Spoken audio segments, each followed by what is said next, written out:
যদি আপনারা সবাই রমজান মাসে আল্লাহ তাআলার কাছে রোজাকে কবুল করাতে চান, কানকে হেফাজত করতে হবে। অনেক যুবক আছে দেখবেন রমজান মাস আসে ঠিকই, কিন্তু কানে হেডফোন লাগিয়ে গান শুরু করে দেয়। রাত 2টা 3টা পর্যন্ত হিন্দি গান, বাংলা গান শোনে।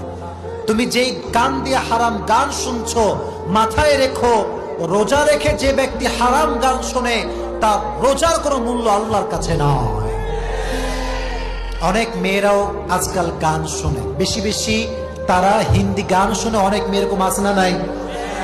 প্রচুর পরিমাণে মেয়েরা হিন্দি বাংলা গান শোনে, ইভেন পুরো বছরও শোনে, রমজান মাসেও ছাড় দিতে চায় না। মনে রাখবেন, গান যে শোনে, এই গান আল গিনা ওয়া ইউমবিতুন নিফাক ফিল কলব, গানটা মানুষের অন্তরে নেফাক তৈরি করে।